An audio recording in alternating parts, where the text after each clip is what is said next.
What's up everybody, Matt Maran here for another weekly update. So there's lots of exciting news to go over here this week, but before I get into the news, I first want to mention that I will most likely be doing a live stream here on Sunday night at 9 p.m. Eastern time, so join if you can. It's always a fun time hanging out and talking cars with all of you.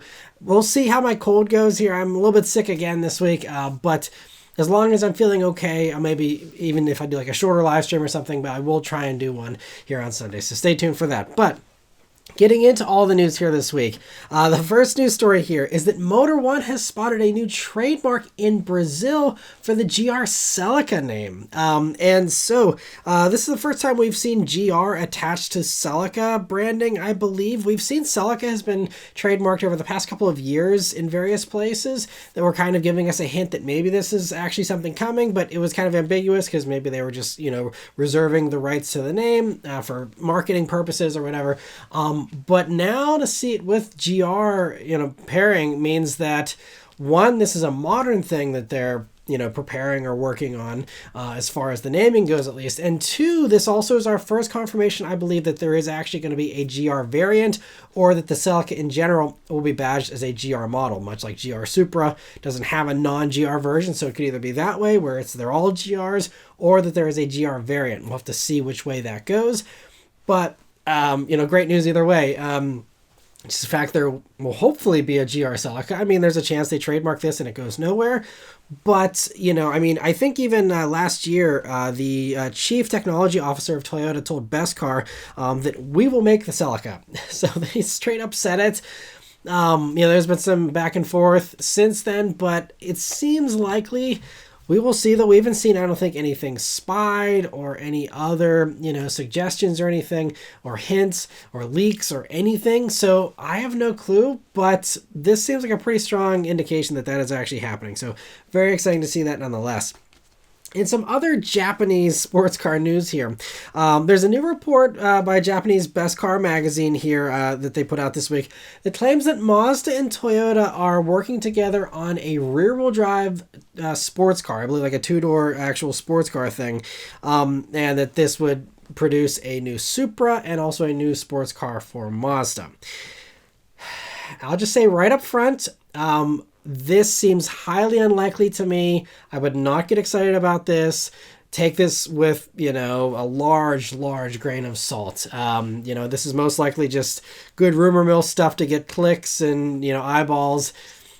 Probably isn't going to actually happen. We'll go through it here, though, and talk about the report, why I think it's most likely not happening, and what, might be the kernel of truth in this whole report. So, first off, the report says here that Mazda is working on a rear-wheel drive sports car, and that also it could be using that inline six turbocharged six-cylinder motor that we have from the CX-90, CX-70. Obviously, and I've said this, for a couple of years now, I'm like, this would be a great motor to put in something sportier than a giant SUV. You have the motor already. Those vehicles are obviously paying for that development cost. Why not put it in more stuff? So that's not really a new idea, and I'm not the only person that's been speculating about that over the past couple of years, I'm sure. But so the idea that I've also raised in the past year was that this could be, going into a new Supra and be, a prime new candidate for a new replacement for the B58 that, if Toyota's looking for a new partner and they're not going to be working with BMW in the future, this is really convenient. And Mazda's already a technology partner with Toyota. Seems, very much like a nice fit. So if there's any kernel of truth in this whole report, it could be that maybe Mazda is helping Toyota by providing the engine. And so that means they're kind of working together on a sports car, but does that mean Mazda's going to get something with this? I don't think so. Again, we'll have to wait and see, but I'm also uncertain if this is actually even going to go into any kind of Toyota, because, Toyota just at the Tokyo Auto Salon, showed off this potential 400 horsepower turbocharged 2-liter 4-cylinder engine. And they could be electrified. And there's reports of that, again, being over 400 horsepower could be great for a Supra at that power level. And that is most likely where they're going, especially you see how Toyota's hybridizing, a lot of stuff. And, maybe they would rather do the Mazda 6-cylinder here, but it seems more likely that we will instead probably get a, electrified Turbo 4 for the new Supra. We'll have to wait and see. But also Mazda on their end, they just confirmed at the end of last year that they are making the Icona SP concept. That's, they showed that off and gave us a bunch of specs, a bunch of details. That has a super low hood. That thing would not fit an inline six. And to me, there is no way that Mazda, little old Mazda, can justify making two sports cars. It's a miracle they even have this one in development, and it's amazing that they ever got this six-cylinder, turbocharged engine and this rear-wheel drive platform even approved for, again, such a small company. Whenever there's giant companies like, oh, well, sorry, we can't do any new engines and blah, blah, blah, and Mazda's over here bankrolling it somehow. I have no clue how they're justifying this and affording this, but to say they're getting two sports cars just seems like a bridge too far. So I don't know. I mean, they also have the Miata that they got to work on too. So there's just so many, things, and I don't see this being realistic for Mazda. And as far as, that iconic SP, which is going to lead to most likely an RX-9 or RX-7 or something like that, they said they're working on a two-rotor rotary range extender to power it. And so it has electric motors on each axle, and that little rotary engine to power it alongside those batteries. And that makes sense for a Halo powertrain as well, and is very Mazda like. Obviously it'd be cool to see them do some inline six sports coupe or something too, as long as they don't badge it as an RX. But if we're talking about an RX successor, a rotary, even if it's as a range extender, is much more in line with that ethos of the RXs than this other stuff. So we'll see. I think the other kernel of truth here is there could be, if we're really trying to stretch, is that maybe the term sports car is being used loosely, and that maybe there is a new platform being developed that will spawn a Supra, and maybe it could be stretched or flexed enough to maybe provide Mazda with some kind of larger sports sedan, and this could be their gateway into making a bigger four-door vehicle and make it a sportier vehicle as well, and just kind of, new Mazda 6 that's a rear-wheel drive based, inline six, proper sports sedan. Mazda's been wanting to build something like that, but the last we've heard from Mazda about that officially, their executives and engineers and stuff have said, tell people to buy sedans again. I think we are seeing that, sedans are, having a pretty healthy staying power, and even a slight increase in sales here we saw last year. So maybe, again, if Toyota's bankrolling this, maybe Mazda's willing to, take the risk or something. I have no clue, but I think even if there was going to be a sports sedan collaboration with Mazda and Toyota, I think that most likely would result in like a new Mazda 6 and also a Lexus IS instead, not a Supra.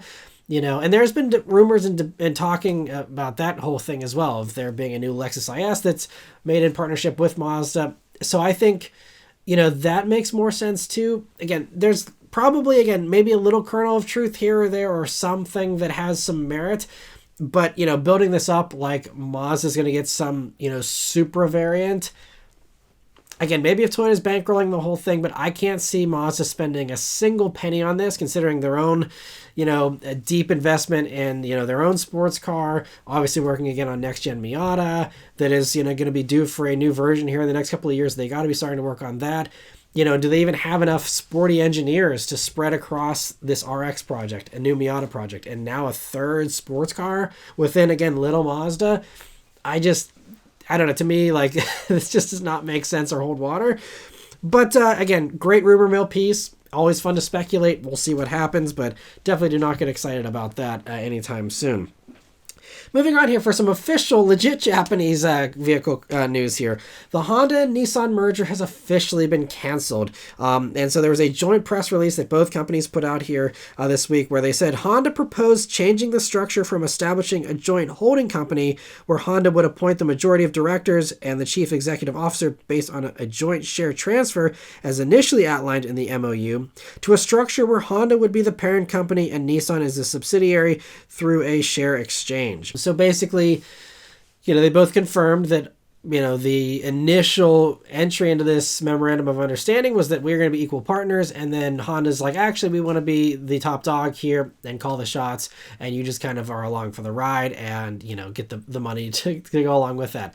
And Nissan didn't agree to that. I don't blame Nissan for that. Some have said that, Nissan might be overestimating their value and their appeal to, investors and other companies. We will see, what ends up happening with Nissan. They did also say this past week they're going to be cutting a bunch more jobs and, doing some other things to try and become leaner. But there's other things that they're not addressing. Like, they're still in Formula E. And I mean, Formula E is really cool from what I've seen. I've never been to a race. But like the massive amount of money they're spending on Formula E, every other EV company doesn't really need to be in motorsport in order to develop their EV platform. It's not a necessity. Sure, I'm sure there's some perks, but are those perks worth the gigantic investment that it must be for Formula E? There's things like that where I'm just like, I don't know about the direction of Nissan. And I think Honda, some of the reports I was reading was suggesting that Honda wasn't happy with the amount of cost cutting that Nissan had planned, that they felt they needed to do more and all this. And maybe that's why Honda wanted to kind of take over a little bit, to be like, we need to put you in a new direction and do things a little more forcefully than what you're doing them already. We'll see what ends up happening with Nissan. Best of luck to them. They are still searching for, a partner. I talked about last week how they are supposedly seeking a US-based tech company to partner with them. So we'll see if they get their wish or if they're already in talks with some of those companies. I don't know. Also, the Taiwanese tech company Foxconn that makes iPhones and a variety of other electronics, they've been wanting to get into the car space, and they have been trying to collaborate with Nissan. Apparently, it was misunderstood. It seemed like Foxconn was trying to do a takeover of Nissan initially, or aggressively buy shares when Nissan didn't want to partner with them. But apparently, Foxconn just actually wants to collaborate and isn't even interested in any kind of share buying or anything. So we'll see if maybe something gets worked up with Foxconn or any other company. We'll have to wait and see. But very interesting to hear all this, and we'll keep on following it. It's the drama that continues to unravel itself here, and we'll see. Again, Nissan, I think they have until about the end of this year before they're out of money, according to a couple insiders, supposedly. So we'll see what happens, but very interesting to see that. And we have a bunch of teasers from a variety of car companies here this week. Lots and lots of teasers. That's the theme for the rest of this weekly update. So first off, Hyundai appears to be teasing the production version of the Envision 74 here in a trailer for a new documentary that's coming out this week in South Korea that goes behind the scenes at Hyundai and talks about their rise as a company and all that. And so in a very brief clip, we see a blurred car being compared to the concept car that we're all familiar with already. And so all we can tell is that it's red and it appears to not have the giant wing of the concept. So if past reports are true, I still wouldn't get too excited about this. Even if there is a production version that ends up happening, the past reports that I talked about previously said that it would supposedly only get a 200 unit run, and it would remain a hydrogen fuel cell powered vehicle as well, which, even among other vehicles that have a 200 unit production run, that makes it borderline useless, especially in America here where there's very few hydrogen stations. A cool halo product, a nice thing to mothball for collectors, but, nothing that's going to be super usable or, actually, enjoyable for even, more wealthy, Hyundai enthusiasts. So, not sure. And it's, of course, going to be super expensive if it's that rare, too. So, I don't know. There's still a sliver of hope that I have that maybe, just maybe, they found a way to justify a two-door version of the EGMP platform that we see for Ioniq 6 and Ioniq 5. I'd love to see them just put Envision 74, again, hack the wing off the back, tone it down a little bit, and just make a nice coupe. Like basically a 240SX in a way that's just electric and new, something like that, and keep it, same price as Ioniq 6 even. I think that would be pretty popular, but I highly doubt we're going to get that, but we'll have to wait and see. There's no word on when we will get an official reveal of that vehicle, but hopefully we get it soon. So anyway, cool to see that little teaser. For another Hyundai teaser here, they teased that their solid-state battery plant, the pilot plant, will be opening in Korea in March, and that the battery is being called Dream. And so it'll start production next month as well for that battery pack, and will be put in an electric prototype by the end of this year. But it sounds like this testing stage will take a while because despite this pilot plant opening, mass production and usage won't begin until sometime in 2030. So they're going to have to build, I guess, a bigger plant beyond the pilot plant. And, that'll be happening, I guess, once all the R&D is done.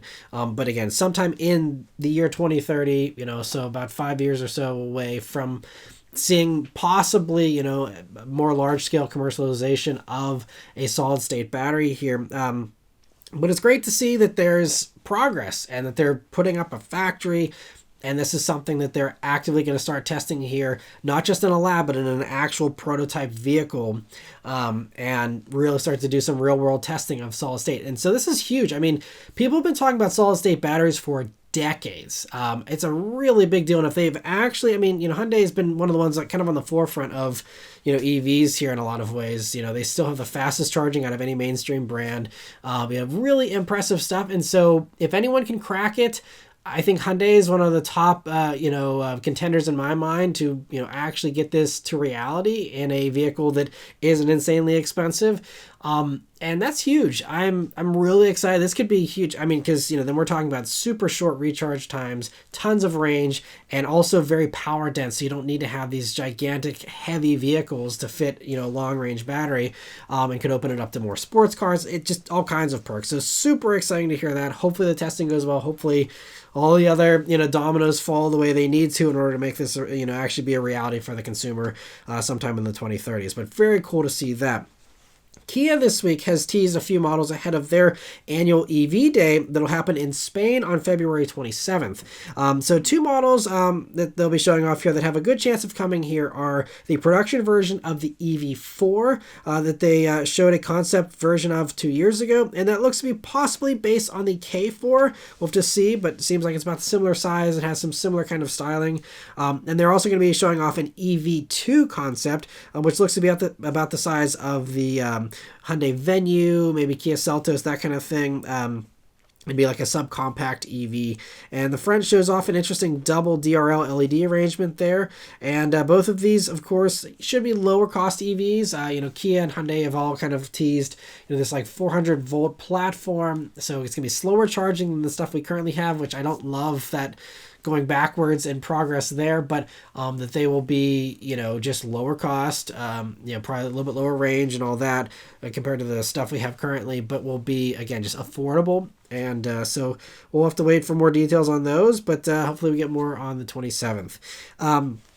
And just last week, I talked about how Volkswagen, was teasing their new little super affordable EV, and they just showed a head-on shot there, a little teaser. And so this is going to be this thing I talked about last week. It's going to be about $21,000 to start. It'll likely be called the ID1, and it'll slot under the ID2, which I wish we just even get that in the States. I don't think we'll even be getting that one. But as Volkswagen CEO called it last week, this ID1 will be an EV from Europe for Europe. So don't get hopeful about it coming to the States. Maybe they'll surprise us, but, it sounds like it's, again, for Europeans and, makes sense. But these new sketches give us a pretty good idea of the final design, though. Obviously, the wheels are too big and all that, but we'll be seeing a concept version on March 5th of this vehicle in, the metal. And, I'm guessing we'll see a production version at some point in the next couple of years here. I believe they say it'll go on sale in 2027.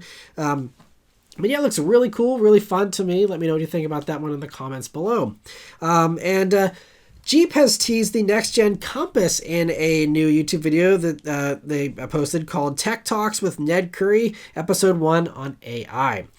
So in it, they show off technical drawings of the vehicle, including one that shows off the flat front end with these square headlights and the signature Jeep grille slats.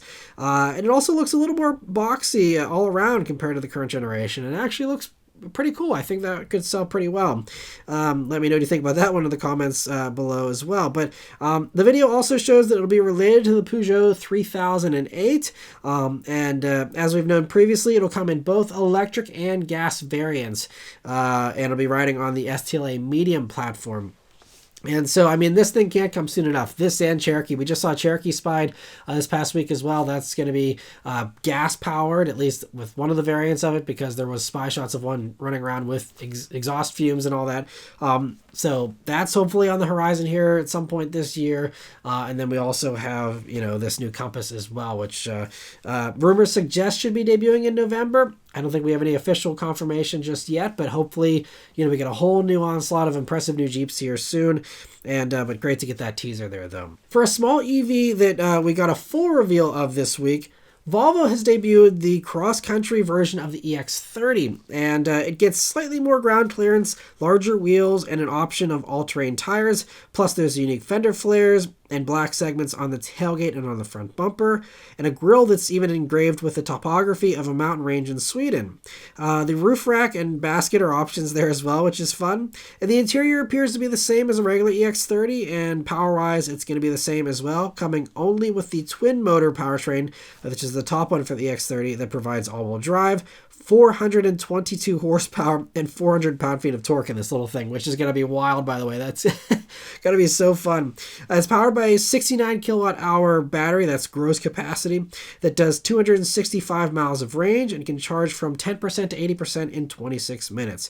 It will be coming to the US, and Volvo says it'll be available later this year, actually, but there's no pricing for that yet. But great to see that it's coming this year, and also it's great to hear that EX30 in general is coming to the States here this year, because there was some delays because the earliest ones were built in China, but now I guess they have their Belgium factory up and running to bring them over here to the States. And, I believe we're starting to see them actually show up at dealers for the regular EX30. So great to see that. Great to see that the cross-country version here will be debuting, here later this year in the States. And it appears that after many delays, Chevy is finally ready to start selling the Chevy Blazer EV SS, the fast version of the Blazer EV here. It was originally scheduled to debut back in 2023. We already saw pictures and got all the info on it, but just it never actually came to production. And so to announce its final arrival here, it'll be the official pace car of the Daytona 500 here. And with this appearance, Chevy took the opportunity to reveal that it'll have more power than originally promised, now doing 615 horsepower and 650 pound-feet of torque, which is 20 more horsepower and 5 more pound-feet of torque than before. And so this output now matches the Cadillac Lyriq V, which I guess isn't a surprise because they're sharing a platform. But what is a bit surprising is just that, they were willing to give it the same power as the Lyriq V and, not have any kind of pecking order between the two of them. Now, GM is still trying to maintain some form of supremacy here for the Cadillac by claiming a 0.1 second 0 to 60 time faster than what you get on the Blazer EVSS. So for the Blazer EVSS, it's 3.4 seconds. It's 3.3 for the Cadillac. So, but yeah, no performance advantage really to go for the Lyriq over the Blazer. But obviously, you just get the extra luxury and all that. But we also even have pricing and even a configurator here for the Blazer EVSS as well, with a base price of $61,995. And there's some wheels you can get for like $3,000, which is kind of crazy. And also a performance package that basically just gives you a summer tire option and non-FNC brake rotors for $395. So that's actually very reasonable for summer tires. But otherwise, these are all basically fully loaded, including having Super Cruise as standard too. So, really nice. And I think that, considering this is almost as powerful as the Hyundai Ioniq 5N, and that's $65,000 with, much more basic interior, no luxuries, no moonroof, no cooled seats. This has leather. That's just Alcantara in the Hyundai. You got leather here. You got the moonroof. You got all these, extra nice features here. Makes this actually a really solid value if you don't need the extra sounds and the extra fun of the shifting like you get in the Hyundai, or, if I'm thinking also the Ioniq is probably going to handle better. We will see. Hopefully I get a chance to drive one of these Blazers this year and try it out for myself. Also, with the Blazer, you don't get Apple CarPlay. So that is another thing you're going to have to compromise on that the Hyundai does offer. So, we'll see, how these all shake out again whenever I hopefully review it and can compare it. But as far as the money thing, though, it is, it seems like a very well-priced vehicle here. And anyway, it'll go on sale later this quarter, which means before the end of March. And it will qualify, obviously, for the lease tax credit, and I believe even partially for the actual purchase credit, depending on, again, how timing works out and how long the tax credits last.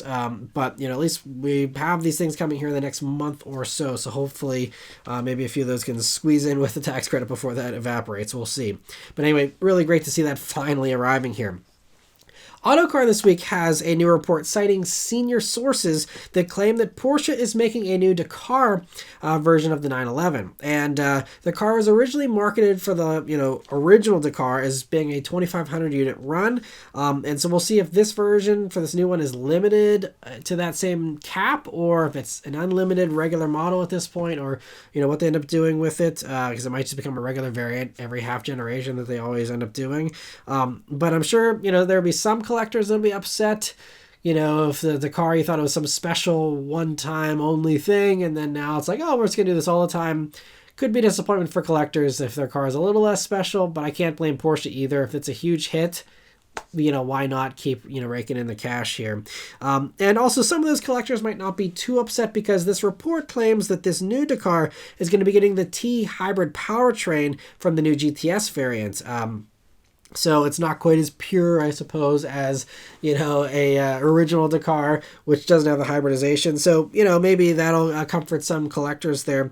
But, this new one should be faster, because the new GTS has a half second faster 0 to 60 time than the Dakar, dropping down to 2.9 seconds there for the GTS. So, that'll be a nice improvement. And I'm sure they'll incorporate some of the learnings from the first generation to make the new one even better in other ways too. So we'll have to see. But the report says it should debut here before the end of this year, potentially. So very cool to hear that. Another thing that's sticking around due to popularity is the BMW twin-turbo V8. So in an interview with Automotive News here this week, the head of BMW's development team told them, "V8s are here to stay. We will continue to offer V8s." He said this was mainly due to buyers in the US and the Middle East that aren't as open to the idea of electrified inline-six alternatives, even if the performance is equal, simply because customers like the smoothness, sound, and feeling of a V8. So, that's predictable, but, this doesn't mean they're going to stick around forever, for other parts of the world at least, where emissions regulations are more of a concern. But it does help that BMW actually last year, their EVs and plug-in hybrids made up an impressive 36% of their sales. They're actually doing really well. This is the goal that a lot of companies had wanted originally before they rolled back their plans, and BMW was still executing and still actually achieving their goals of, this increase in electrification in their lineup. And their customers are actually going for it too, which, is really commendable, because no one else seems to be succeeding at this quite as well, at least as BMW, with how quickly their EV and plug-in hybrid sales are growing. And this is just going to get better with their new class vehicles coming this year, which will increase that even more, I'm sure. So really impressed with BMW in that way. But we'll see if the other German brands ever catch up, but BMW is definitely the leader there. So that means that because they have so much of their sales being electrified, that raises their fleet average, and that could allow them to keep it around, the V8 around longer than other companies. And this is why I think Audi's already planning on, doing twin turbo V6 with the plug-in hybrid powertrain for the new version of the Audi RS6 Avant and stuff like that. Obviously, we've already seen this from Mercedes with some of the downsizing. And so BMW might be the last one standing with this motor among the three, because of how well they do the electric thing, which is, the same thing that Ford's been doing. That's a reason why my Mach-E, that was done partially because that helps subsidize the V8 Mustang sales, and you have that even out. Obviously, that's a moot point now, because here in America, emissions regulations are a thing of the past, most likely. But, it's... BMW actually played this very smart, and at least in Europe, that seems like it will still pay off, and also in other parts of the world here too. So even if future emissions regulations in Europe make them unable to sell the V8 there, they said they still could consider continuing to sell them in the US. Again, because of those lax or non-existent emissions regulations, and also in the Middle East, where obviously that's not an issue really either. So BMW V8 fans can rest easy, at least for the next few years here. We will see, after 2028, at least hear what happens. Obviously, again, Middle East is probably still going to be good for a long time, if not forever. But, we'll see. But at least for the next few years, sounds like that's good. But even, again, with actual regulations, it sounds like, again, BMW is playing this correctly to, still keep the V8s around because of their great electrification efforts. So great to see that. And for the last news story here this week, on a recent earnings call, Ford CEO Jim Farley said that they plan to roll out more hybrid and plug-in hybrid trucks and SUVs as well as range extender EVs. He said, yes, PHEV, but especially hybrid and E-revs, that's on one tank of gas can get over 700 miles of range, but still drive most miles all electric. Ford will be developing flexible body-on-frame and unibody platforms that will be designed for these multi-energy powertrains, given the realities of customer affordability and range requirements. He said the reason for focusing on this tech in their large vehicles is that small and mid-sized vehicle buyers, in his words, have no problem. I'm not quoting him directly here, but he said basically they have no issue with going for battery electric vehicles. Those people are completely fine, in his mind with going for that. But the bigger problem comes with those truck and, large SUV buyers, because they're the ones that are doing the towing, the frequent long distances, and off-roading, way off the beaten path where, you want to have a huge amount of range. And that's why, they're pivoting to focusing on that stuff, for these. And I think, again, the range extender EVs make a ton of sense. Ram Charger makes a ton of sense. The Scout, trucks that have the range extender, that makes a ton of sense. And so I think Ford's just seeing, like, this is the better way forward. We're not going to win these people over to an electric vehicle, in large percentages right now. So, we gotta, in the meantime, do this until we get those, awesome solid state batteries or whatever to give us those long ranges, and so, it makes a lot of sense here. But it does sound like, they are agreeing with Ram here. And, I got to give Ram a win because, they've really been struggling, and Stellantis in general. I think Ram played this right, and I think that, Ford's realizing that. We'll see if GM tries to catch up to that as well. But Ram Charger's coming this year. And according to this report, or another report from Bloomberg this week, they're claiming that these new powertrains for Ford aren't coming until sometime beyond 2027 or later, is basically what they're saying. So we got at least 2 more years before Ford has an answer to the Ram Charger that is coming at some point, hopefully this year, unless it gets delayed. But, Ram's going to be ahead of them. That's huge, that Ram, the third best-selling truck as far as the domestic companies goes, is going to be out of the gate before the top sellers in that segment. And that's huge. So, I think it's really, really impressive. But great to hear that Ford is also, seeing the writing on the wall here and, pivoting to that. And I think, again, that makes a lot of sense. And we'll also, again, with these range extenders, show people, hey, maybe I don't actually need the range extender, for my next truck because I never actually use that 700 miles of range like I thought I would need to or something, But even for people who do use it, great to have that flexibility. Makes a ton of sense. And so, yeah, great to hear that. And lastly, I want to thank all of you that are members of the Maran Motoring Club. So we did have a few new members that were able to join, as well as many others that were able to rejoin, thanks to the very generous membership gifting that was done by many of you here in last week's live stream. So I want to give a big special thanks here to the gifting done by Shane Lockett, Grand Admiral Thrawn, and Kyle. Thank you all so much for your generosity and your support. I really appreciate it. And those members that are new or the ones that are able to rejoin, I'm sure very much appreciate that as well. And I want to give a big welcome here to the new members, RSPM, Call for the Priest, and Joseph Fang.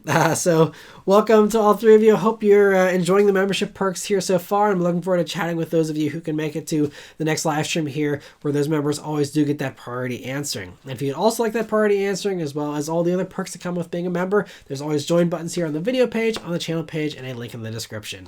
But anyway, thank you all very much for watching. Let me know your thoughts on all this stuff in the comments below. Please leave a like and subscribe to keep these videos coming, and I'll see you guys in the next one. Take care.